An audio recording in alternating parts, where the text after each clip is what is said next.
Está no ar o programa 30 Minutos. Hoje nós vamos falar sobre a reforma tributária. E temos aqui a participação do advogado Dr. Reinaldo Garcia do Nascimento.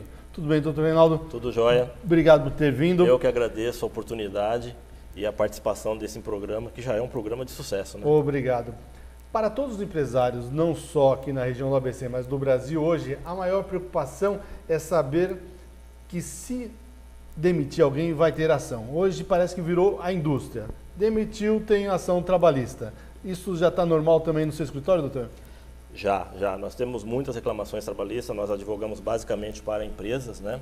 E nós temos sentido um aumento muito grande das reclamações trabalhistas, principalmente nos últimos 2 anos por conta da crise.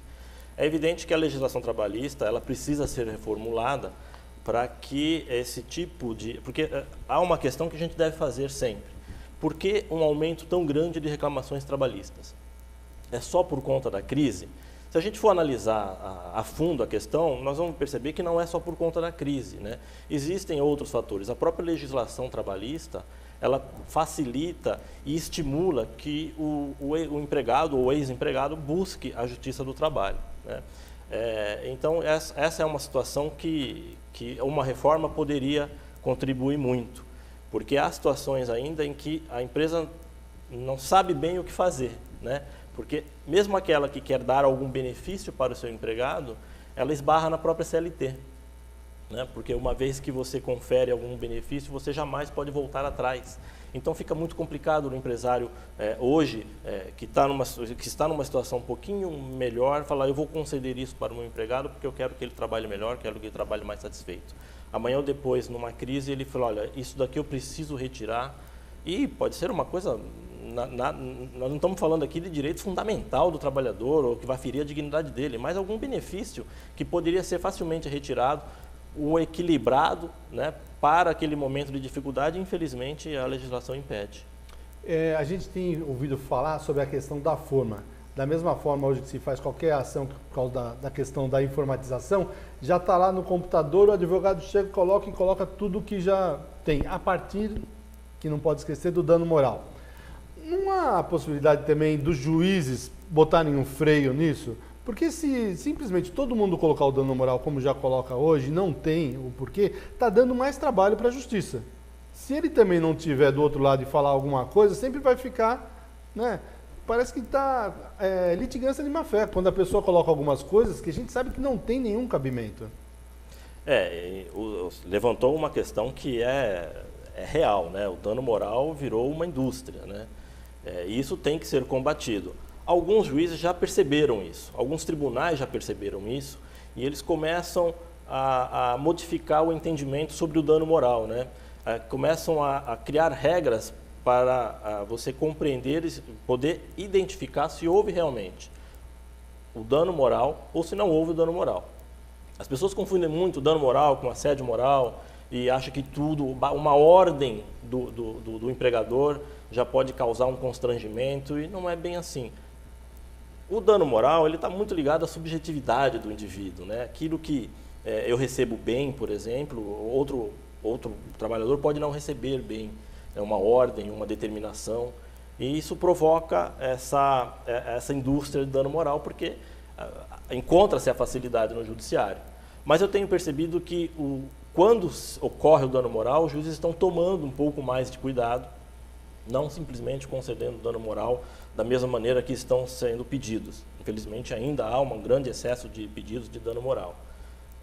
Mas essa modificação do próprio judiciário, aos poucos vai entrando na cultura do trabalhador para falar, bom, isso daqui não é, isso daqui é, e o próprio advogado vai tomando alguns cuidados. É evidente que existem, mas existem situações, e isso já existem várias jurisprudências e decisões judiciais em que o juiz já está condenando não só a parte, como o advogado, por litigância de má-fé.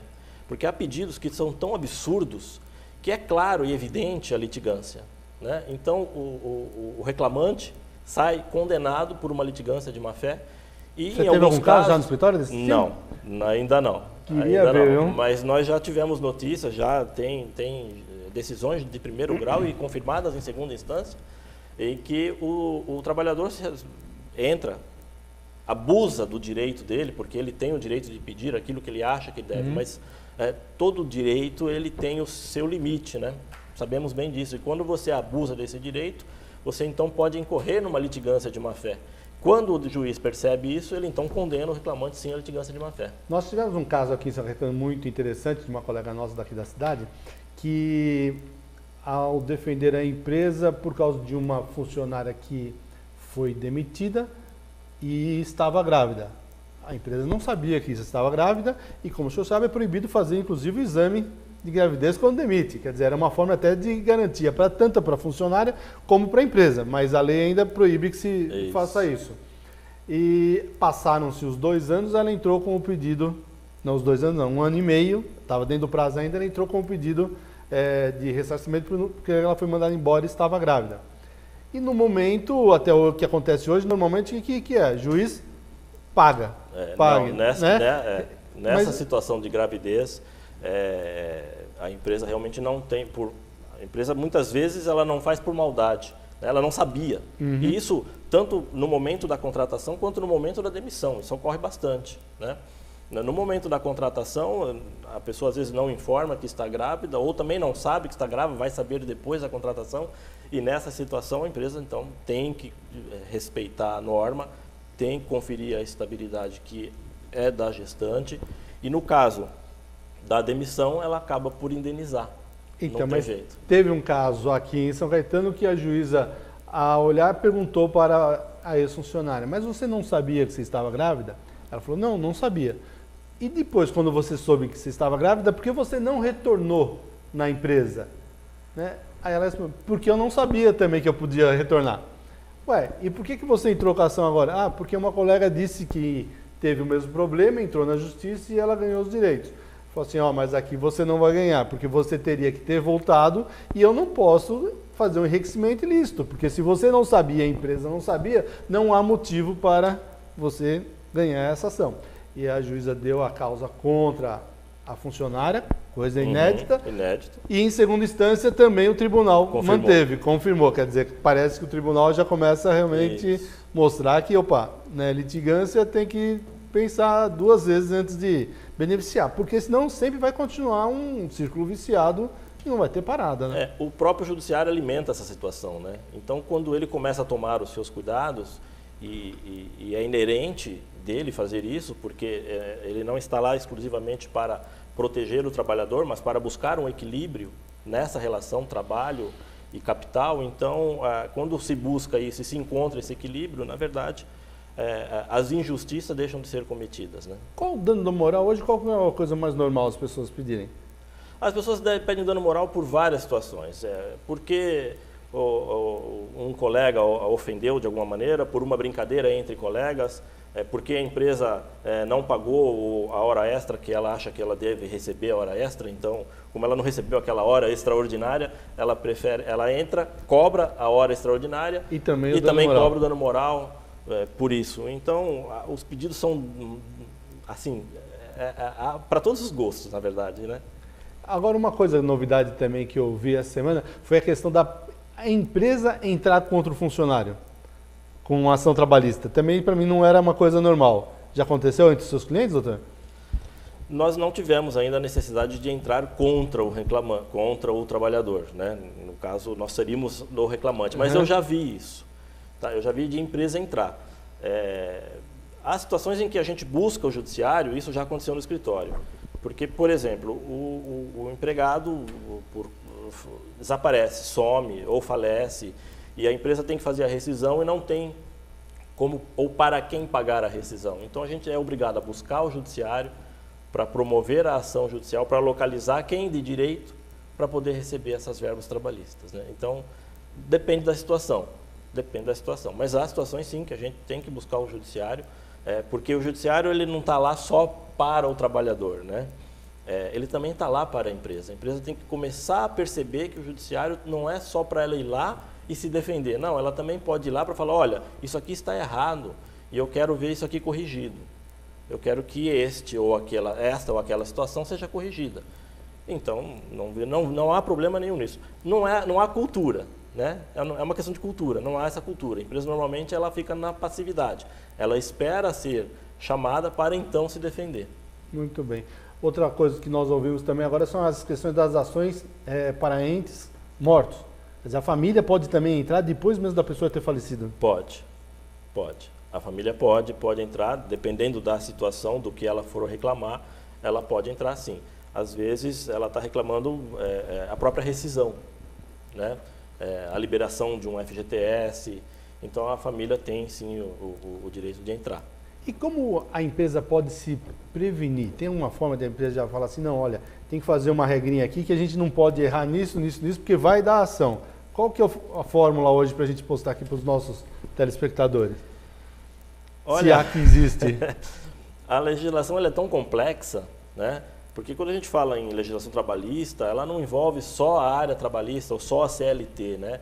Você tem que observar o que está na CLT, você tem que observar o que está nas convenções coletivas, você tem que observar aquilo que está no Código Tributário, né? Então tem uma série de legislações que você tem que observar. Para a empresa, hoje, é muito complicado, né? A empresa gasta horas e tem que contratar funcionários que vão gastar as suas horas também, exclusivamente para suprir as necessidades e as exigências do governo.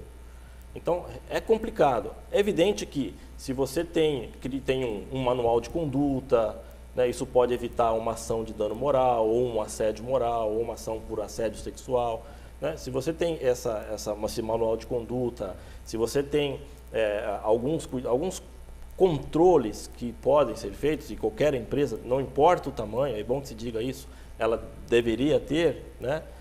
Você consegue mitigar muito dos pedidos. Vamos lá, como você controla um funcionário que está na rua, que é motorista, se ele para almoçar ou não?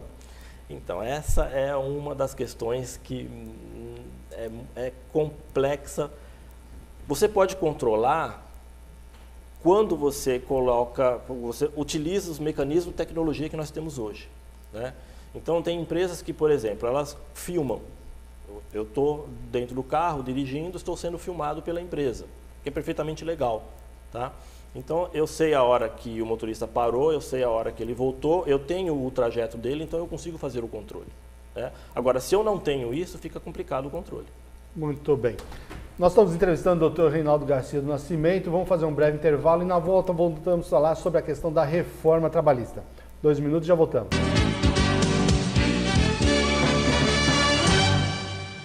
Pior que não ler jornal é ler apenas um jornal. Leia, assine e anuncie no Jornal ABC Repórter. 4224-4789. Se você é notícia, foi ou vai ser, ligue para a nossa redação ou mande um e-mail para redação@jornalabcreporter.com.br. ABC Repórter, o diário. www.jornalabcreporter.com.br.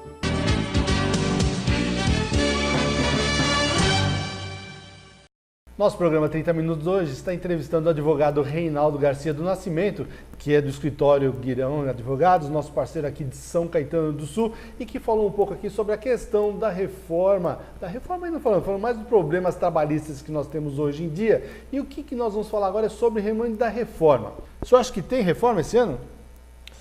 Olha, esse ano eu não tenho certeza. Estou confiante que sim. Eu acho que essa é uma bandeira do atual governo, assim como a Previdência é uma bandeira do atual governo, e eles vão fazer de tudo para aprovar a reforma. Mas eu chamo a atenção para um detalhe, eu particularmente não considero como uma reforma trabalhista. Talvez uma mini reforma, ela não chega a ser uma reforma ampla como deveria ser, né? Seria bom que o leque de negociações que a reforma possibilita, ele fosse ampliado, né? Para você ter uma ideia, aquilo que já está na Convenção 154 da OIT, que é a Organização Internacional do Trabalho, ratificada pelo Brasil em 92, 93, agora vem, por meio dessa reforma, desse projeto de lei, regulamentado, né? Que é aquela questão do negociado. Que é uma coisa que era ser obrigado, na verdade, exatamente, né? Já está negociado, é só encaixar na lei. Exatamente, que é a questão do negociado sobre o legislado, onde o negociado, pelo projeto, passa a prevalecer sobre aquilo que está legislado. Só que existe, e aí que limita-se demais essa negociação, existe um rol de possibilidades, aquilo que você pode negociar, aquilo que você não pode negociar. Por exemplo?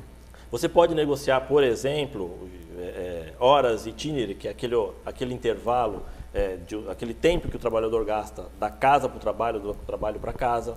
Você pode negociar a interjornada, aquele horário de refeição e descanso, que é de 1 hora normalmente, que por lei é de 1 hora no mínimo, né? Então, o sindicato e a empresa vão poder negociar 30 minutos, fazendo com que o trabalhador ou entre mais cedo, ou saia, entre mais cedo, né? Ou saia mais cedo, melhor dizendo, e entre mais tarde. Para a empresa que tem uma grande quantidade de mulheres, por exemplo, que a gente sabe que a gente está aqui na Semana Internacional do Dia da Mulher, né? Então, para a empresa que tem uma grande quantidade de mulheres, é importante, é interessante para ela reduzir 30 minutos do seu intervalo e poder sair mais cedo, né? Para ir pegar o filho na escola, ou para chegar mais cedo em casa. Quer dizer, isso, infelizmente, antes da reforma, ou até hoje, né? Porque a reforma ainda não aconteceu, né? É um projeto que está em debate, é completamente impossível, né? Você não pode ter essa flexibilidade. Mas essa relação de funcionário-empregado, o que hoje a gente ouve mais é que teria um problema para o funcionário, porque seria a parte mais fraca e ele acabaria tendo que engolir qualquer coisa que viesse por parte do empregador, então não teria uma relação de igualdade nesse tratamento. Seria esse o maior problema ainda? Porque, por exemplo, eu vejo que, com certeza, entrar mais cedo, tiver menos tempo de almoço, é uma relação dos dois, está combinado, está resolvido e pronto. Mas você acha que vai acontecer dessa forma? Eu acho que não. Eu acho que não pelo seguinte, na verdade, o que se chama hoje de projeto da reforma trabalhista apenas regula aquilo que já está na lei. A Constituição Federal, por exemplo, no seu artigo 11, já fala em um trabalhador por empresa para participar das negociações, né? Então o projeto vem e coloca, olha, a empresa com 200 funcionários ou a partir de 200 funcionários tem que fazer uma eleição e um dos funcionários vai participar de todas as negociações e acordos coletivos que forem feitos, inclusive esse funcionário, eleito pelos empregados, tem a obrigação de analisar e verificar as verbas trabalhistas quando o funcionário é dispensado. Então, eu não vejo como o empregado pode ser prejudicado nessa situação. Evidente, o mais correto, o meu modo de entender, e eu não estou sozinho nisso, há doutrinadores e juristas que também concordam com isso, o melhor seria fazermos, antes da reforma trabalhista, uma reforma sindical. Porque no momento em que você melhora a representatividade, do trabalhador, então você realmente tem ganhos mais efetivos na hora da negociação, né? Hoje nós temos aproximadamente 16 mil sindicatos e existem sindicatos que sequer fecharam um acordo coletivo. Quer dizer, não é possível, né? Não existe representatividade. Então eu acho que melhor seria fazer uma reforma sindical antes da reforma trabalhista. Mas vamos aproveitar que a reforma trabalhista está aí para melhorar as condições do trabalhador. Bem, logicamente tem que ficar claro o seguinte, ninguém está falando aqui em acabar com a CLT. Né? Não, de forma As pessoas já estão falando, não, eu vou perder todos os meus direitos, não vou ter mais férias, não vou ter 13º, não vou ter garantia nenhuma. Não é essa a ideia. Não é essa a ideia. A CLT vai continuar, ok? Ninguém vai modificar a CLT. O que acontece com o projeto é que ele autoriza que a empresa e sindicatos façam acordos em determinados pontos. Como eu já citei aqui, a jornada a interjornada, que é aquele intervalo do almoço, a jornada itinerary, e alguns outros aspectos que podem ser negociados, que certamente serão negociados, porque vai haver um aumento da necessidade de cada empresa a adequar a sua necessidade, a sua realidade, a realidade da sua região, porque muitas vezes hoje a gente tem uma convenção coletiva que abrange uma determinada categoria e ela é tão ampla, ela atinge tantas empresas e tantas regiões que ela não consegue ser justa com uma ou com outra empresa. Então a reforma vem para tentar, para fazer com que essa injustiça, né, porque se torna uma injustiça, ela seja diminuída, para que as pessoas possam, para que as empresas possam e os seus trabalhadores possam, de comum acordo, achar uma realidade que melhor atenda às necessidades, tanto de um quanto do outro. Doutor Reinaldo, logicamente também nós estamos numa região muito sindicalizada, que tem sindicatos muito fortes, né, e que tem muitos advogados trabalhando nessa questão para não deixar ter problema para os seus associados e tudo mais. Mas, logicamente, se pensar no Brasil como um todo, os sindicatos não são tão preparados como aqui. Você acha que os sindicatos estão preparados realmente para enfrentar essa questão da reforma? Infelizmente... E é necessário eles terem essa preparação mesmo? Sim. Não, a necessidade não só do sindicato, os empresários. Friso, os empresários têm que se preparar para essa nova realidade, né? É evidente que os sindicatos não estão preparados e, olha, Walter, eu não diria nem os sindicatos fora do estado de São Paulo ou algumas regiões em que um sindicato não é tão atuante, principalmente como na nossa região do ABC. Aqui no estado de São Paulo existem sindicatos que hoje não possuem estrutura para atender a demanda. A exemplo do Sindicato dos Químicos de São Paulo. Existem 1.100 empresas cadastradas para 40 delegados. Quer dizer, os delegados sindicais são 40 para 1.100 empresas. Se nós formos negociar de uma vez só com 1.100 empresas, não há possibilidade, ou seja, o sindicato não tem estrutura. Eles também não estão preparados, então, para isso? Não, eles estão se preparando. Tá? O que eu vejo é que há uma movimentação por parte do sindicato muito grande nesse sentido. Eles estão conscientes dessa necessidade, tanto que o senhor Ricardo Patá, num evento promovido pela ASP, ele é presidente do Sindicato dos Comerciários de São Paulo, presidente da Central Sindical UGT. Eu tive a oportunidade, nesse evento promovido pela ASP, perguntar para ele justamente essa questão: os sindicatos estão preparados? A resposta dele foi clara. Ele não quis dizer não diretamente, mas ele foi claro em dizer que nós vamos passar por um período de transição. Então, nesse período de transição, haverá várias modificações, compreensão melhor da amplitude do projeto, e é evidente, aquele que estiver melhor preparado vai ter um bom resultado, né? Não se está aqui criando uma guerra entre capital e trabalho. Isso não existe, né? Desde a queda do Muro de Berlim, isso acabou. Nessa questão também está a questão da reforma do sindicato, da reforma dos sindicatos, porque eles também hoje já têm vários atritos entre eles mesmos, né? Entre o sindicato e os funcionários também, né? Infelizmente a reforma não prevê isso, né? Mas é necessário para a reforma? Seria necessário, eu acho que seria necessário. Vai ficar mais difícil, então? Vai ficar mais difícil, seria necessário, porque justamente por uma questão de representatividade, né? E eu volto a falar, os sindicatos estão se preparando, tá? Pouca gente sabe que o sindicato americano, o sindicato das montadoras, dos empregados em montadoras, os metalúrgicos americanos, tem uma sede aqui no estado de São Paulo, né? Assim como o sindicato metalúrgico europeu, que é um dos sindicatos mais ricos do mundo, e os sindicatos chineses também estão com escritórios aqui no estado de São Paulo. Então a amplitude, a atuação sindical, ela começa a ganhar uma força muito grande porque ela extrapola o âmbito da nacionalidade, né? Ela abarca o mundo inteiro ou em todos os países em que as empresas atuam. A reforma sindical poderia ser, na minha opinião, deveria ser precedente à reforma trabalhista, porque eu não tenho como jogar uma reforma trabalhista sem que os sindicatos estejam preparados, sem que as empresas se preparem, sem que o trabalhador consiga entender o que vai acontecer com ele. Então, questões como essa, de que acabou a CLT e que eu vou perder, começam a surgir. E é evidente que aquele que hoje é oposição ao projeto, ele vai se aproveitar dessa desinformação para poder conquistar aquilo que ele quer, que é realmente fazer apenas a oposição. Uma coisa que poderia ser boa, acaba sendo mitigada por situações políticas que atrapalham a vida do trabalhador, atrapalham a vida da empresa. A questão que mais pega ainda é a questão de horas trabalhadas. Você acha que é isso que vai ainda mais afetar na reforma trabalhista ou não?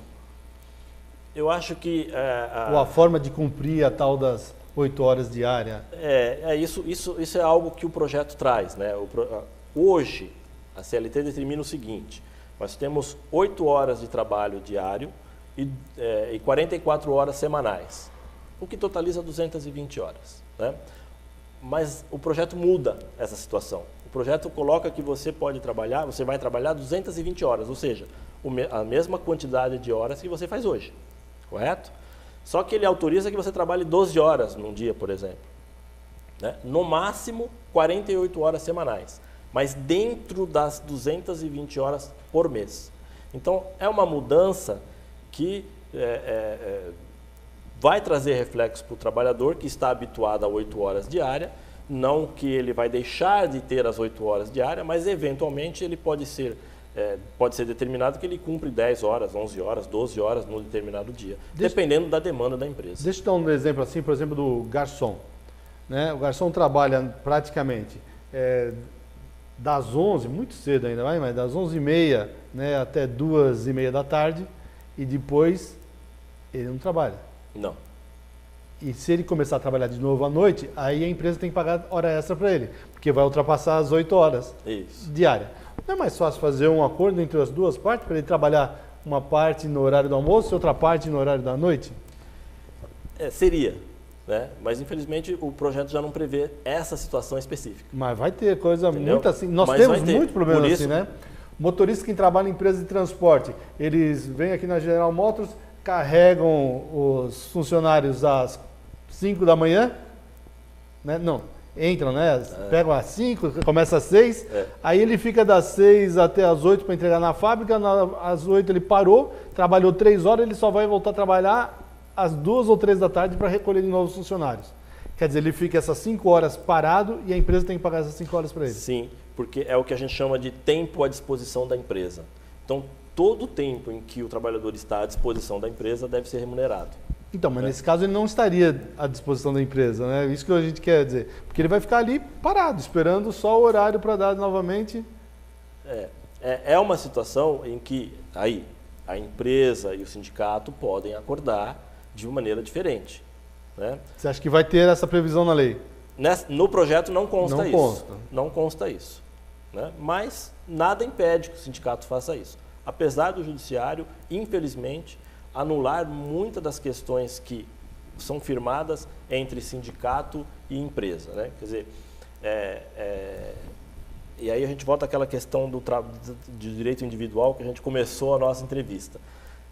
O sindicato faz uma pauta, negocia com a empresa, vai para a assembleia, o trabalhador levanta a mão, concorda com aquilo que está lá, e a hora que ele sai da empresa, ele vai para o judiciário para anular aquilo que ele foi lá espontaneamente, levantou a mão e concordou.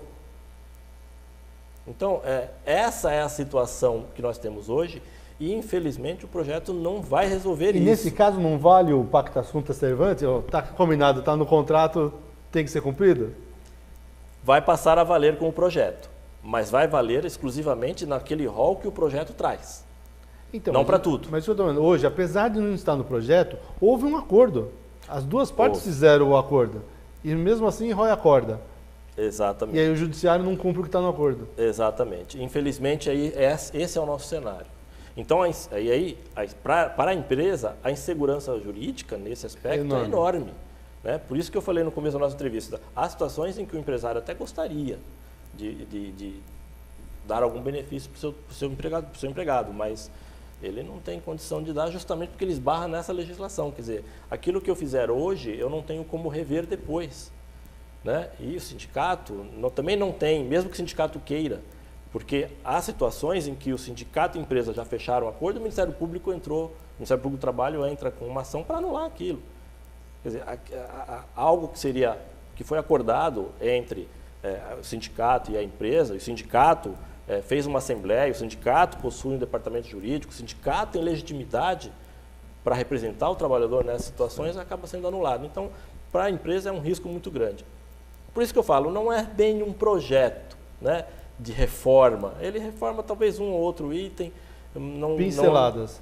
Mas regulamenta outros que já estão na própria CLT, na Constituição Federal, na Convenção da OIT. Então, não chega a ser um amplo projeto. Mas, de qualquer maneira, é bom que os empresários se preparem.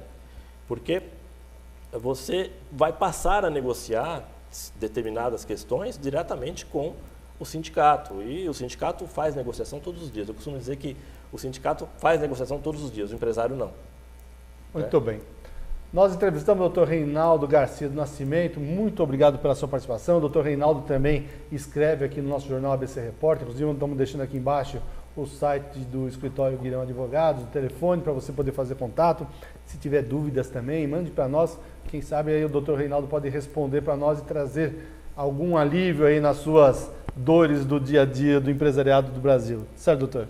Certo, Walter, eu agradeço a oportunidade, coloco à disposição do jornal, se os eleitores, telespectadores quiserem fazer perguntas, estou à disposição para responder, não tem problema nenhum. Muito obrigado. Você que está em casa, muito obrigado por ter participado conosco. Estaremos aqui novamente amanhã para trazer mais notícias para você. Até mais.